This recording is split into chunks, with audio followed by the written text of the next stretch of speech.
యథార్థమునకు పరమేశ్వరుడికి అత్యంత శక్తివంతమైన అభిషేకం జరిగేది ఎప్పుడో తెలుసా? మనం మహాశివరాత్రి మాస శివరాత్రి చేస్తాం, మంచిదే.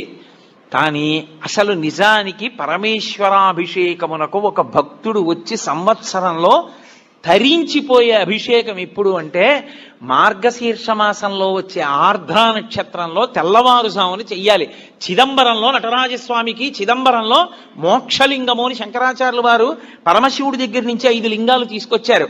ఆ 5 లింగాల్లో ఒక లింగమే ఇప్పటికీ శృంగేరిలో ఉంది. శృంగేరిలో ఉండి భోగలింగం అన్న పేరుతో అభిషేకం చేయబడుతోంది. కంచిలో ఉన్నది యోగలింగం, చిదంబరంలో ఉన్నది మోక్షలింగం. చిదంబరంలో ఉన్న మోక్షలింగానికి ఆర్ద్రాభిషేకము అని ప్రత్యేకం చేస్తారు. అసలు నిజానికి దానితో కలుపుకుంటూ ప్రతి శివాలయంలో మార్గశీర్ష మాస ఆర్ద్ర నక్షత్రము నాడు తెల్లవారుజామున 3-4 మధ్యలో చెయ్యాలి అభిషేకం. దేవాలయాన్ని మంగళవాయిద్య